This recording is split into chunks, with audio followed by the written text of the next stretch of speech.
Scissor के रोम का महान नाटक, जो शेक्सपियर की प्राचीन रोम की गलियां जय-जयकारों और उत्सव का शोर से गूंज रही थी। रोमन जनरल जूलियस सीजर एक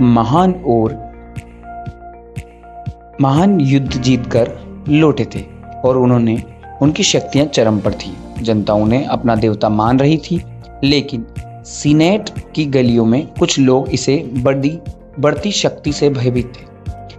कैसियस, जो कि एक चतुर राजनेता था, दूर खड़ा होकर सीजर की लोकप्रियता को से ईर्ष्या और आशंका की दृष्टि से देख रहा था। कैसियर जानता था कि सीजर को रोकने के लिए उसे ब्रूटस के साथ की आवश्यकता है, और ब्रूटस रोम का एक सबसे सम्मानीय और न्यायपूर्ण व्यक्ति था, जिसे सीजर अपना प्रिय मित्र मानते थे।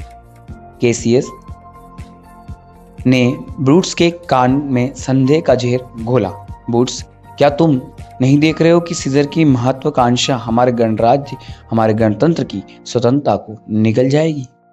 क्या तुम एक राजा के अधीन दास बनकर रहना चाहते हो? ल्यूपरकल के त्योहार के दौरान एक रहस्यमयी भविष्यवक्ता भीड़ से निकलकर सीजर के सामने आया। उसने एक गंभीर चेतावनी दी।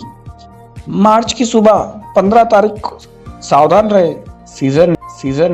सीजर ने उस व्यक्ति को एक पागल समझकर मुस्कुराते हुए अनदेखा कर दिया।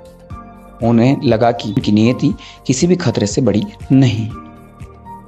एक तूफानी रात को वुड्स के बगीचे में षड्यंत्र एकत्रित हुए।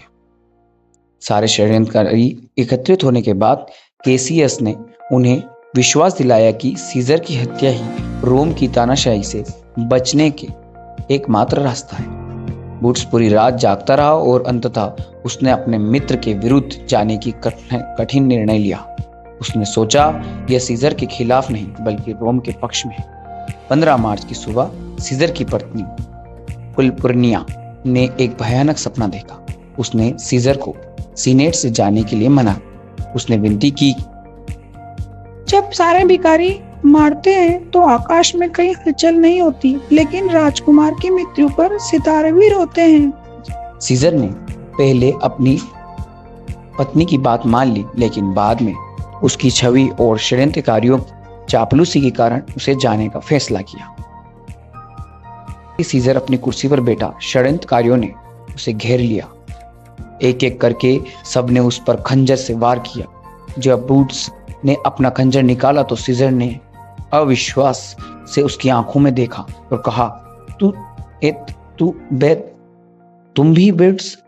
उस अपने सबसे भरोसेमंद मित्र का विश्वासघात देख सीजर ने संघर्ष छोड़ दिया और प्राण त्याग दिए। हत्या के तुरंत बाद ब्रूटस ने रोमन की जनता को संबोधित किया। उसने तर्क दिया कि सीजर की महत्वाकांक्षा ने उसे मारने पर मजबूर किया, और उसने कहा कि ऐसा नहीं कि मैं सीजर से कम प्रेम करता था,